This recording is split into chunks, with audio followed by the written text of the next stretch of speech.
ಕೆಲಸ ಅವ್ರು ಮಿನ್ನ ಮಾಡಿ ಹಾಕ್ಬೇಕು ಮತ್ತು ಅವ್ರು ಏನು ಇಷ್ಟು ವರ್ಷ ನಾವು ಎಲ್ಲೋ ಹೋಗಿ ಅವರು ರಾಷ್ಟ್ರಪತಿಗಳ ಮುಂದೆ ಒಂದು ಪ್ರಶಸ್ತಿ ತಗೊತಾರಲ್ಲ, ಅವರಷ್ಟೇ ಭಾರತ ರತ್ನ ಅಲ್ಲ.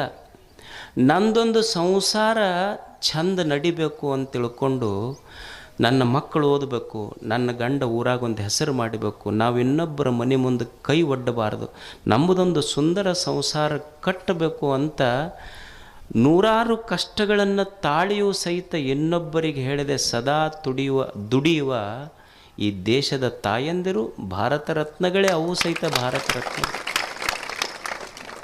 ಯಾರು ಭಾರ ಆಗಿಲ್ಲ, ಯಾರು ಭಾರತ ರತ್ನ ಯಾರು ಭಾರತೀಯರು ಅಂದರೆ ಯಾರು ಈ ಭಾರತಕ್ಕೆ ಭಾರ ಆಗಿಲ್ಲ ಅವರೇ ಭಾರತೀಯರಷ್ಟೇ. ದುಡಿತಾರೆ ಇಲ್ಲ ಅವರು ಪಾಪ, ಅವು ಇಷ್ಟು ದುಡಿತಾವಲ್ಲ, ಒಮ್ಮೆ ಅನ್ಬೇಕು ನೀವು, ನಿಮಗೆ ಎದಕ್ಕೆ ಸಿಟ್ಟು ಬರ್ತೈತಿ ಗಂಡು ಮಕ್ಕಳಿಗೆ ಅಂದ್ರೆ ಒಟ್ಟ ಇಷ್ಟು ದುಡಿತೀವಿ ನೋಡ್ರಿ ಹಂಗೆ ಅನ್ನೋದಿಲ್ಲ. ಇನ್ನೂ ಒಂದು ಚಂದ ಅದು ದುಡ್ದಂಗೆ ದುಡಿತೀವಿ, ಏನದು ಅದು ದುಡ್ದಂಗೆ ದುಡಿತೀವಿ. ಒಂದು ಫೋನ್ ಹಚ್ಚಿ ಕೇಳಿಲ್ಲ ನಮಗೆ ಮಧ್ಯಾಹ್ನ ಊಟಕ್ಕೆ ಬರ್ತಾರೆ ನಾನು, ಹೌದಲ್ಲ? ಅಲ್ಲ ಪಾಪ ಆಕಿ ಹೆಣ್ಮಗಳು ಇಷ್ಟು ವರ್ಷ ದುಡ್ಯಾಕತ್ತಾಳೆ, ನೀವು ಒಮ್ಮೆರೆ ಹಚ್ಚಿ ನಾ ಬರೋದು ಲೇಟ್ ಆಕೈತಿ, ನೀವು ಉಂಡಿಲ್ಲ ಅಂತ ನೀ ಕೇಳ್ಬೇಕು ನೋಡೋಣ. ಕೇಳಿ ಏನು ನೀನು ಕೇಳಿಲ್ಲ. ಒಬ್ಬನಿಗೆ ಸಮಸ್ಯೆ ಆಯ್ತು, ಭಾಳ ಸಮಸ್ಯೆ ಆಯ್ತು. ಒಬ್ಬ ಜ್ಯೋತಿಷ್ಯ ಹತ್ರ ಭಾಳ ಸಮಸ್ಯೆ ಆಗೈತೆ ರೀ ಮನ್ಯಾಗ. ಏನು ಸಮಸ್ಯೆ ಆಗೈತಿ? ಒಟ್ಟ ನಮ್ಮ ಮನೆಯವ್ರಿಗೆ ನಮಗೆ ಹೊಂದಿಕಿಲ್ಲ. ಅಲ್ಲಿ ಏನು ಸಮಸ್ಯೆ ಹೊಂದಿಕಿಲ್ಲ ಅಂದ್ರೆ ಏನಾಗೈತಿ? ಅವ್ರು ಏನು ಅಡುಗೆ ಮಾಡ್ತಾರೆ ಒಟ್ಟು ಸ್ವಾದ ಇಲ್ಲ ಅದ್ರಾಗ ನನಗೆ. ಅಲ್ಲೋ ಜ್ಯೋತಿಷ್ಯದಾಗ ಏನರ ಹೇಳ್ಬೋದು, ನಿನ್ನ ಸಮಸ್ಯೆನೂ ನಮ್ಮ ಮನೆಯಾಗ ಹೋಯ್ತಿದ್ದು ಸಮಸ್ಯೆ ಅಂದ ಸೇಮ್ ಪ್ರಾಬ್ಲಮ್. ಅಲ್ಲಿ ನಮ್ಮ ಮನ್ಯಾಗೂ ಹಿಂಗಾಯ್ತು. ಇದಕ್ಕೆ ಜ್ಯೋತಿಷ್ಯದಾಗ ಏನು ಹೇಳಕ್ಕೆ ಬರೋದಿಲ್ಲ ಅಂದ್ರೆ ಅವ್ರ ಅಲ್ರಿ ಮತ್ತು ಏನು ಹೇಳ್ಬೇಕು ಇದಕ್ಕೆ? ಒಟ್ಟು ಅವ್ರು ಏನು ಸ್ವಾದನ ಇರೋದಿಲ್ಲ ಅದ್ರಾಗ. ಏನು ಮಾಡ್ಬೇಕು ತಮ್ಮ? ಇದಕ್ಕೇನೂ ಇಲ್ಲ, ಜ್ಯೋತಿಷ್ಯದಾಗಂತೂ ಇದು ಕೂತ್ರಿಲ್ಲ. ನೀ ಎಷ್ಟು ಪಗಡಿ ಅವೇನು ಹಾಡ್ತಿರ್ಲಿ ಎಲ್ಲ ಹಾಕಿ ನೋಡಿದ್ರು ಏನೂ ಉತ್ತರ ಇಲ್ಲ. ಇದಕ್ಕೆ ಇರೋದು ಒಂದೇ ಉತ್ತರ ಏನಂದ್ರೆ ಅವ್ರು ಹೆಂಗಾರ ಮಾಡಲಿ ಭಾಳ ರುಚಿಯಾಗೈತೆ ಅಂತ ಹೇಳ್ಬೇಕು ಅಟ್ಟ, ಇದನ್ನು ಬಿಟ್ಟರೆ ಬೇರೆ ಉತ್ತರ ಇಲ್ಲ. ಅವ್ರು ಏನಾರ ಕುದಿಸ್ಲಿ ಹೇಳ್ಬೇಕು ಚಂದ ಭಾಳ ರುಚಿಯಾಗೈತೆ ಅಂತ ಹೇಳ್ಬೇಕು. ಇದು ತಲೆಯಾಗಿತ್ತ ಅದ ಇಟ್ಕೊಂಡು ಬಂತು ಮನೆಗೆ.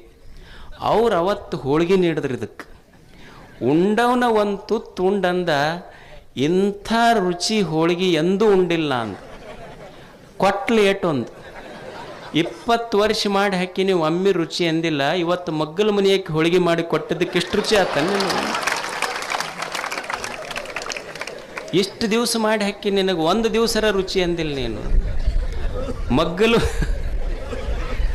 ಒಂದು ದಿವಸ ಮಗ್ಗಲ ಮನೆಯಕ್ಕೆ ಹಾಕಿದ್ದಕ್ಕೆ ಎಷ್ಟು ರುಚಿ ಆತ ನಿನಗೆ? ಅಲ್ಲ ಸುಮ್ಮನೆ ಅನ್ಕೊಂತ ಹೋಗಿದ್ರೆ ಕಪಾಳ ಬಾಯದ ಉಳಿತಿತ್ತು. ನಾ ಹೇಳಿದೆ ಮಾತು ಸಂಸಾರ ಕಟ್ಟತಾವ, ಮಾತು ಸಂಸಾರ ಕೆಡಿಸ್ತಾವ. ಮಾತೆಂಬುದು ಜ್ಯೋತಿರ್ಲಿಂಗ, ಅದು ಕಲ್ಲಿನ ಲಿಂಗ ಅಲ್ಲ, ಬೆಳಕಿನ ಲಿಂಗ ಅದು ಅಷ್ಟೆ. ಮಾತು ಸಂಪತ್ತು, ಸದ್ಭಾವ ಸಂಪತ್ತು, ತಂದೆ ತಾಯಿಗಳ ಸಂಪತ್ತು, ಮಣ್ಣು ಸಂಪತ್ತು, ನೀರು ಸಂಪತ್ತು.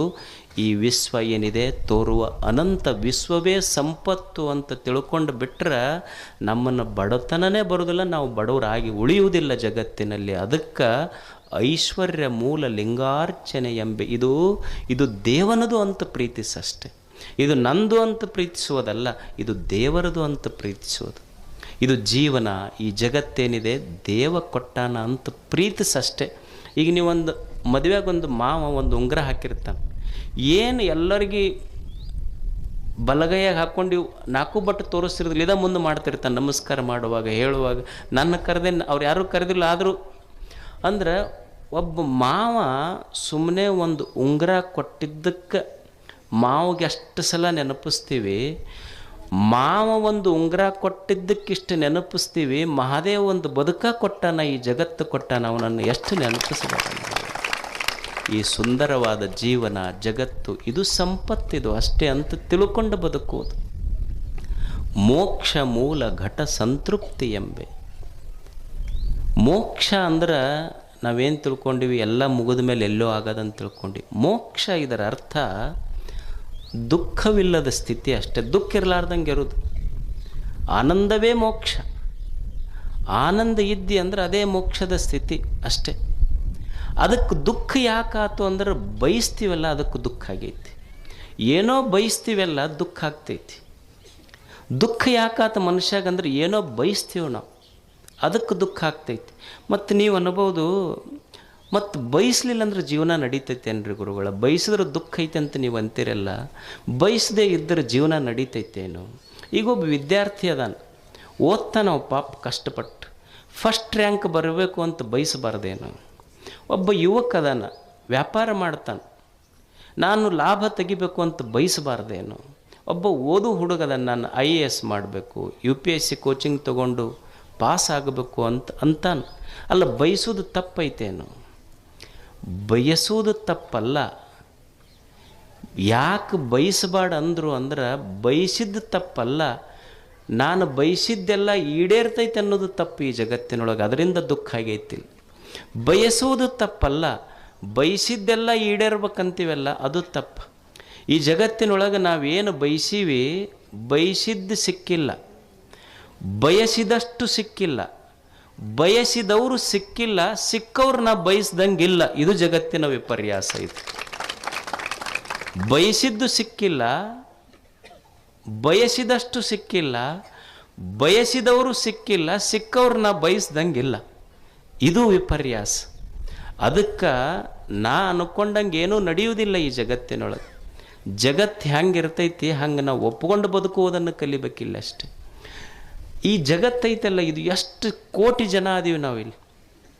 ಇಷ್ಟು ಕೋಟಿ ಜನ ನಾ ಅನ್ಕೊಂಡಂಗೆ, ನಾ ಅಂದಾಗ ಮಳೆ ಬರಬೇಕು, ನಾ ಅಂದಾಗ ಮಳೆ ಹೋಗ್ಬೇಕು. ಈಗ ನಾ ಅಂತೀನಿ, ನಮ್ಮ ಜಾತಿಯವ್ರ ಹೊಲದ ಮೇಲೆ ಅಷ್ಟೇ ಮಳೆ ಆಗ್ಬೇಕಂತ ನಾ ಅಂದೆ ಅಂದ್ರೆ ಅದು ಮೋಡ್ ಅಂತೈತಿ. ನಿಮಗೂ ತಲೆ ಕೆಟ್ಟೈತಿ ಅಂದ್ರೆ ನಮಗೇನ್ರ ತಲೆ ಕೆಟ್ಟೈತೇನ ಅಂತೈತೆ ಅದು. ನಾವು ಅನ್ಕೊಂಡಂಗೆ ಗಾಳಿ ಬೀಸಬೇಕು, ನಾವು ಅನ್ಕೊಂಡಂಗೆ ಹೊಳಿ ಹರಿಬೇಕು, ನಾವು ಅನ್ಕೊಂಡಂಗೆ ಬೆಳೆ ಬರ್ಬೇಕು. ಇದು ಯಾವುದು ನಡೆಯೋದಿಲ್ಲ ಇಲ್ಲಿ. ಈಗೊಂದು ಗಿಡ ಐತಿ, ಈ ಗಿಡದಾಗಿನ ಒಂದು ಸಣ್ಣ ಎಲೆ, ನಾ ಅಳಿಗಾಡ್ದಾಗ ಗಿಡ ಅಳಿಗಾಡ್ಬೇಕು, ನಾ ಸುಮ್ಮನಿದ್ದಾಗ ಗಿಡ ಸುಮ್ಮನೆ ಇರ್ಬೇಕಂದ್ರೆ ನಡೀತೈತೇನು? ನಡೆಯುವುದಿಲ್ಲ. ಗಿಡ ಅಳಿಗಾಡ್ದಾಗ ಎಲೆ ಅಳಿಗಾಡ್ಬೇಕು, ಗಿಡ ಸುಮ್ಮನಿದ್ದಾಗ ಎಲೆ ಸುಮ್ಮನೆ ಇರ್ಬೇಕಾಗ್ತೈತಿ. ಹಂಗೆ ಈ ಜಗತ್ತನ್ನೋದೊಂದು ದೇವನ ವೃಕ್ಷ. ಆ ವೃಕ್ಷದಲ್ಲಿ ನಾನೊಂದು ಬರೀ ಎಲೆ. ಅದು ದೇವ ಯಾವಾಗ ಆರ್ಡರ್ ಮಾಡ್ತಾನೆ ಅವಾಗ ನಾ ಅಳಿಗಾಡಬೇಕು, ಸುಮ್ಮನೆ ಇರುವಂದಾಗ ಸುಮ್ಮನೆ ಇರಬೇಕು, ತಿಳ್ಕೊಂಡಿರಬೇಕು. ಈ ಅನಂತ ವೃಕ್ಷದ ಒಂದು ಸಣ್ಣ ಎಲೆ ಅಷ್ಟೇ ನಾನು ವೃಕ್ಷವಲ್ಲ ಅನ್ನುವ ಸತ್ಯದ ಜ್ಞಾನ ಮನುಷ್ಯನಿಗಿರಬೇಕಷ್ಟೆ. ಅದಕ್ಕೆ ನಾ ಅನ್ಕೊಂಡಂಗೆ ಏನೂ ಆಗೋದಿಲ್ಲ. ನಾವು ಬಯಸೋದು ತಪ್ಪಲ್ಲ, ಆದರೆ ಬಯಸಿದ್ದೆಲ್ಲ ಸಿಗತೈತಿ ಅಂತ ಸಾಧ್ಯ ಐತೇನು? ಈಗ ತಂದೆ ತಾಯಿ ಇರ್ತಾರೆ, ಅವ್ರಿಗೊಂದು ಅಪೇಕ್ಷೆ ಇರ್ತೈತಿ, ನನ್ನ ಮಕ್ಕಳು ಮುಂದೆ ಭಾಳ ದುಡ್ದು ಹಾಕ್ತಾರೆ ನನಗಂತ. ಈಗ ಸಣ್ಣ ಹುಡುಗರು ಇರ್ತಾವೆ ನೋಡ್ರಿ, ಸಣ್ಣ ಹುಡುಗರಿದ್ದಾಗ ಅವು ಅಂಬೆಗಾಲು ಇಟ್ಕೊಂಡು ಅಪ್ಪನ ಎದೆ ಮ್ಯಾಲ ಹಿಂಗೆ ಅಂಬೆಗಾಲು ಇಟ್ಕೊಂಡು ಬರ್ತಿರ್ತಾರೆ. ಅಪ್ಪ ವೀಡಿಯೋ ಮಾಡ್ತಿರ್ತಾನೆ, ವೀಡಿಯೋ ಮಾಡಿ ಅವ್ರ ಫ್ರೆಂಡ್ಸ್ಗೆಲ್ಲ ವ್ಯಾಟ್ಸಪ್ನಾಗ ಹಾಕ್ತಾನೆ, ನಮ್ಮ ಚಿನ್ನನ ವೀಡಿಯೋ ನೋಡ್ರಿ ಅಂತಂದು. ಮುಂದೆ ದೊಡ್ಡವ ಅಕ್ಕನ್, ದೊಡ್ಡವಾಗಿ ಆಸ್ತಿ ಬರೆದು ಕೊಡ್ತಿಲ್ಲ ಅಂತ ಎದೆ ಮೇಲೆ ಕಾಲು ಕೊಡ್ತಾನೆ. ಮತ್ತು ಅವಾಗೂ ವೀಡಿಯೋ ಮಾಡಿ ನಮ್ಮ ಚಿನ್ನನ ವೀಡಿಯೋ ಅಂತ ಹಾಕ್ಬೇಕು ನೋಡಿ. ಹೋಗಿ ಪೊಲೀಸ್ ಸ್ಟೇಷನ್ಗೆ ಯಾಕೆ ಕಂಪ್ಲೇಂಟ್ ಕೊಡ್ತೀಯಪ್ಪ? ಅವಾಗ ಚಿನ್ನನ ವೀಡಿಯೋ ವೈರಲ್ ಅವಾಗ ವೀಡಿಯೋ ಮಾಡೋದ್ರಲ್ಲಿ ಕಂಪ್ಲೇಂಟ್ ಕೊಡ್ತಾನೆ. ಇವು ಮಕ್ಕಳಲ್ರಿ ಒಲೆ ನೆಕ್ಕಳಿವು ಅಂತ. ಅಂದ್ರೆ ನಾ ಬಯಸ್ದಂಗೆ ನಡೆಯೋದಿಲ್ಲ ಇಲ್ಲೆಲ್ಲ. ಈಗ ಹತ್ತಿರ್ತಾಳೆ, ಸೊಸಿ ಬಂದು ಕೂಡಲೇ ಬಿಸೇದು ಮಾಡಿ ಹಾಕ್ತಾಳಂತ ಆಕಿಗೆ ಅಪೇಕ್ಷೆ ಇರ್ತೈತಿ. ಹಂಗೆ ನಡೀತೈತೇನೆ ಎಲ್ಲರ ಮನ್ಯಾಗ ಹೇಳ್ರಿ ನೀವು. ಆಕಿ ಹೊಸದಾಗಿ ಮದುವೆ ಆದ ಕೂಡಲೇ ಸೊಸಿ ಬಂದ್ಲು, ನಿನಗೆ ಇಡ್ಲಿ ಮಾಡಕ್ಕೆ ಬರ್ತಾನೆ, ಇಡ್ಲಿ ಬರ್ತಾನಂತ ಬರ್ತೈತಿ, ದೋಸೆ ಬರ್ತೈತಿ, ಹೋಳಿಗೆ ಬರ್ತೈತಿ, ರೊಟ್ಟಿ ಪಲ್ಯ ಬರ್ತೈತಿ. ಅವಾಗ ಹತ್ತಂದ್ರೆ ಇದೆಲ್ಲ ಬರ್ತೈತೆ ನಿನಗೆ, ಇದು ಎಲ್ಲ ಬರ್ತೈತಿ, ಹೋಟೆಲ್ನಾಗ ಆರ್ಡ್ರ್ ಕೊಟ್ಟು ಇದಕ್ಕಿಂತ ಜಾಸ್ತಿನೇ ಬರ್ತೈತೆ ಅಂದ್ರೆ ಅಪೇಕ್ಷೆ ಐತಿ. ಆದರೆ ಈಡೇರ್ತಾವನ್ನೆಲ್ಲರೂ. ಅದಕ್ಕೆ ಗೊತ್ತಿರಬೇಕು, ಬಯಸಬಾರ್ದಂತಲ್ಲ, ಬಯಸಿದ್ದೆಲ್ಲ ಸಿಗುವುದಿಲ್ಲ. ಮತ್ತು ಸಿಕ್ಕಿದ್ದೆಲ್ಲ ಸದಾ ಸುಖ ಕೊಡ್ತೈತೆ ಅಂತನೂ ಇಲ್ಲ ಈ ಜಗತ್ತಿನಲ್ಲಿ. ಇದು ತಿಳ್ಕೊಂಡಿರ್ಬೇಕು ಮನುಷ್ಯ. ನಮಗೇನು ಸಿಕ್ಕೈತಿ ಅದು ಸದಾ ಸುಖ ಕೊಡ್ತೈತೆ ಅಂತಿಲ್ಲ. ಈ ಜಗತ್ತಿನ ನಿಯಮ ಏನೈತಿ ಅಂದ್ರೆ, ನಿನಗೆ ಯಾವುದು ಈಗ ಸುಖ ಕೊಟ್ಟೈತಿ ಒಂದು ದಿವಸ ದುಃಖ ಕೊಟ್ಟು ಹೋಗ್ತೈತೆ. ಅದು ನಿನಗೇನು ದಕ್ಕೈತಿಲ್ಲ ಅದು ಯಾವಾಗಲೂ ಸುಖ ಕೊಡ್ತೈತೆ ಅಂತಿಲ್ಲ. ಈಗ ನಿನಗೊಂದು 10 ಹೋಳಿಗೆ ಉಂಡ್ರೆ ಭಾರಿ ಸುಖ ಆಗತ್ತಂತ ನಿಮಗಿದ್ರೆ, 10 ಹೋಳಿಗೆ ಉಂಡ್ರೆ ಸುಖ ಆದ್ರೆ ಒಂದು 50 ಹೋಳಿಗೆ ನೀಡ್ತೀನಪ್ಪ ಉಣ್ಣವಾಗ, ತೆಗಿರಿ ಅಂತ ಅಂದ್ರೆ ಒಮ್ಮೆ ಹೋಳಿಗೆ ಉಂಡಾಗ ಸುಖ ಆಗೈತಿ, ಒಮ್ಮೆ ಅದನ್ನು ಸರಿಸಿದಾಗ ಸುಖ ಆಗೈತೆ ಅಷ್ಟು. ಇಲ್ಲಿ ಯಾವುದು ಖಾಯಂ ಸುಖ ಕೊಡ್ತೈತೆ ಅಂತಿಲ್ಲ. ಈಗೊಂದು ದೊಡ್ಡ ಮನೆ ಕಟ್ಟಿಸ್ತೇಪ್ಪ, 4-5 ಬೆಡ್ರೂಮ್ ಕಟ್ಟಿಸಿ ಒಂದು ದೊಡ್ಡ ಬೆಡ್ರೂಮ್ ತನಗ ಮಾಡ್ಕೊಂಡಿರ್ತಾನೆ, ಇದು ನಾ ಕಟ್ಟಿಸಿದ ಮನೆ ಅಂತ. ಆಶ್ಚರ್ಯ ಏನು ಅಂದ್ರೆ, ನೀ ಇಷ್ಟು ಕಷ್ಟಪಟ್ಟು ಮನೆ ಕಟ್ಟಿಸಿ ಇದು ಖಾಯಾಮ ನಂದ ಇರ್ತೈತೆ ಅಂತ ಇಲ್ಲ. ಇಲ್ಲಿ ಯಾವುದು ನಿನಗೊಂದು ದಿವಸ ಬೆಡ್ರೂಮ್ ಆಗಿತ್ತಲ್ಲ, ಒಂದು ದಿವಸ ಅದೇ ನಿನ್ನ ಡೆಡ್ ರೂಮು ಆಗ್ತೈತೆ. ಅದೇ ರೂಮ್ನಾಗ ಹಾಕ್ತಾರೆ ನಿನಗಷ್ಟೇ, ಯಾವುದು ಉಳಿಯುವುದಿಲ್ಲ ಈ ಜಗತ್ತಿನಲ್ಲಿ. ಅದಕ್ಕೆ ತಿಳ್ಕೊಂಡಿರಬೇಕು, ನನಗೆ ಇಲ್ಲಿ ನಾ ಬಯಸಿದ್ದು ಸಿಗೋದಿಲ್ಲ, ಸಿಕ್ಕಿದ್ದ ಖಾಯಂ ಸುಖ ಕೊಡೋದಿಲ್ಲ. ಅದಕ್ಕೆ ದೇವರು ಏನು ನನ್ನ ಪಾತ್ರೆಯೊಳಗೆ ಹಾಕ್ಯಾನ ಅದನ್ನು ಉಂಡು ಸಂತೋಷವಾಗಿರೋದಷ್ಟೆ. ಈ ಜಗತ್ತಿನಲ್ಲಿ ಕಲಿಯುವುದೇನು ಅಂದರೆ ದೇವ್ರು ಏನು ನನ್ನ ಉಡ್ಯಾಗ ಹಾಕ್ಯಾನ, ಇನ್ನೊಬ್ಬರ ತಾಟಿನಾಗ ಏನೈತಿ ಅದನ್ನು ನೋಡಿ ಆಶೆ ಪಡುವುದಲ್ಲ. ನನ್ನ ತಾಟಿನೊಳಗೆ ಏನು ಹಾಕ್ಯಾನ ಉಂಡು ಸಂತೋಷ ಪಡುವುದೇ ಮುಕ್ತ ಜೀವನ. ಇದು ಜೀವನ್ಮುಕ್ತ ಅವಸ್ಥೆ ಅಂತ ಕರೀತಾರೆ. ಸುಮ್ಮ ದೇವರು ಏನು ಒಂದು ಜೀವನ ಕೊಟ್ಟಾನ ಇದನ್ನು ಸಂತೋಷ ಪಡುವುದಷ್ಟೆ. ಅದಕ್ಕೆ ಜೀವನ ಅಂದರೆ ಇಷ್ಟೇ ಕಲಿಯೋದು. ಒಂದು ಜ್ಞಾನ ಇರಬೇಕು, ಜ್ಞಾನ ಬೇಕಂದ್ರೆ ಒಂದಿಷ್ಟು ಗುರುಗಳ ಮಾತು ಕೇಳೋದು. ಐಶ್ವರ್ಯ ಬೇಕು ಅಂದರೆ ಭಾವ ದೊಡ್ಡದು ಮಾಡೋದು, ಇದೆಲ್ಲವೂ ಐಶ್ವರ್ಯವೇ ದೇವನದು. ಒಂದಿಷ್ಟು ಮುಕ್ತಾವಸ್ಥೆ ಬೇಕಾಗಿತ್ತು ಅಂದರೆ, ಜೀವನ್ ಮುಕ್ತನಾಗಿ ಬದುಕಬೇಕಾಗಿತ್ತಂದ್ರೆ, ಚಿಂತೆ ಇಲ್ಲದಂಗೆ ಬದುಕಬೇಕಾಗಿತ್ತಂದ್ರೆ ದೇವರು ಏನು ಕೊಟ್ಟಾನ ಅದರಾಗ ಸಂತೋಷವಾಗಿ ಬದುಕುವುದು ಮನುಷ್ಯ ಅಷ್ಟೆ. ಜೀವನದ ಮೇಲೆ ಸ್ವಲ್ಪ ಸಣ್ಣ ಹೆಚ್ಚ ಕಡಿಮೆ ಆಗ್ತಿರ್ತಾವೆ, ಬರೇ ಕೊರತೆಗಳ ನೋಡಬಾರ್ದು. ಬರದಿಹುದರೆಣಿಕೆಯಲ್ಲಿ ಬಂದಿಹುದ ಮರೆಯದಿರು, ಗುರುತಿಸು ಒಳಿತಿರುವುದನ್ನು ಕೇಡುಗಳ ನಡುವೆ. ಬರೀ ಇಲ್ಲದಕ್ಕೆ ಭಾಳ ತಲೆ ಕೆಡಿಸ್ಕೋಬಾರ್ದು. ಈಗ ಪಾಲಕರು ಇರ್ತಾರೆ, ಏನು ರೀ ನನ್ನ ಮಗ ಡಾಕ್ಟರ್ ಮಾಡ್ಬೇಕಂದೆ ಓದಲಿಲ್ಲ, ಇಂಜಿನಿಯರ್ ಮಾಡ್ಬೇಕಂದೆ ಓದಲಿಲ್ಲ, ಲಾಯರ್ ಮಾಡ್ಬೇಕಂತೆ ಓದಲಿಲ್ಲ, ಬರೀ ಹಳ್ಳ್ಯಾಗ ಕುಂತು ನೋಡ್ರಿ ಒಕ್ಕಲ್ತನ ಮಾಡ್ಕೊಂತಂತ ಮಕ್ಕಳಿಗೆ ಹಿಂಗೆ ಬೈಬಾರ್ದು. ಆತು ನೀವು ಓದಿಸಿ ಅಮೇರಿಕದಾಗ ಕಳಿಸಿದ್ರೆ ಏನು ಮಾಡ್ಬೋದಾಗಿತ್ತು ನಿನಗೆ? ಭಾಳ ಅಂದ್ರೆ ವರ್ಷ ತಿಂಗಳಿಗೆ 1 ಲಕ್ಷ ರೂಪಾಯಿ ಕಳಿಸ್ತಿದ್ದು. ನಾವು ಹೆಂಗೆ ಜೀವನ ಕಟ್ಟೋದು ಅಂದ್ರೆ, ನನ್ನ ಮಗ ಓದಿ ಇಂಜಿನಿಯರ್ ಡಾಕ್ಟರ್ ಲಾಯರ್ ಆಗಿ ಅಮೇರಿಕಕ್ಕೆ ಹೋಗಲಿ ಅಂತ ಅಮೇರಿಕದಕ್ಕೆ ಕಳಿಸಿದ ತಂದೆ ಶ್ರೀಮಂತ ಅಂತ ಅಲ್ಲ. ರಾತ್ರಿ 9 ಆದ ಮೇಲೆ ಯಾವ ಮಗ ಬಂದು ನನ್ನ ಮಗ ತಂದೆ ಯಾವ ತಂದೆ ಜೊತೆಗೆ ರಾತ್ರಿ ಊಟ ತನ್ನ ಮಗ ಕುಂತು ಮಾಡ್ತಾನಲ್ಲ, ಆ ತಂದೆ ನಿಜವಾಗ್ಲೂ ಶ್ರೀಮಂತನೇ ಅವ. ನನ್ನ ಮಗ ರಾತ್ರಿ ಊಟ ನನ್ನ ಜೊತೆಗೆ ಉಣ್ತಾನಲ್ಲ, ಉಣ್ಣುವಾಗ್ಯಪ್ಪ ಆರಾಮದಿಲ್ಲ ಅಂತ ಕೇಳ್ತಾನಲ್ಲ, ಇದಕ್ಕಿಂತ ದೊಡ್ಡದು ಏನು ಬೇಕು ಹೇಳಿ?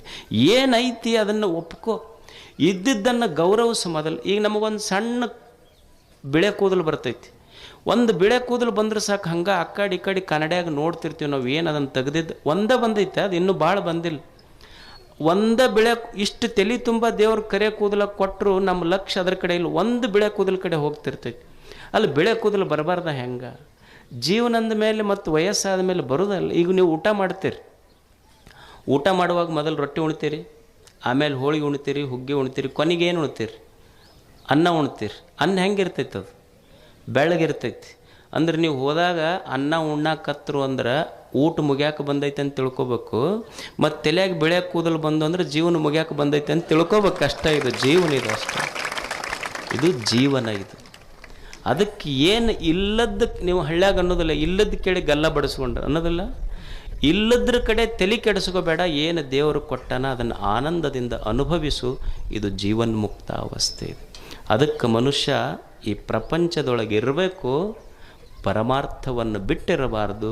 ಅದು ಜೀವನ್ಮುಕ್ತಾವಸ್ಥೆ ಅನ್ನೋ ಮಾತು ಹೇಳಿ ಇಷ್ಟು ದೂರ ನಿಮ್ಮ ಹಿರಿಯರು ನಾನು ಒಲ್ಲೆ ಅಂದಿದ್ದೆ. ನಾನು ಪಾಪ ಅಲ್ಲಿಂದ ಒಂದು 4 ತಾಸು ಈ ಚಡ್ಚಣಕ್ಕೆ ಬರೋಕ್ಕೆ ಎಷ್ಟು ಟೈಮ್ ಬೇಕು, ಚಡ್ಚಣದಿಂದ ನಿಮ್ಮ ಊರಿಗೆ ಬರೋಕ್ಕೂ ಅಷ್ಟೇ ಟೈಮ್ ಹಿಡಿತೈತಿ.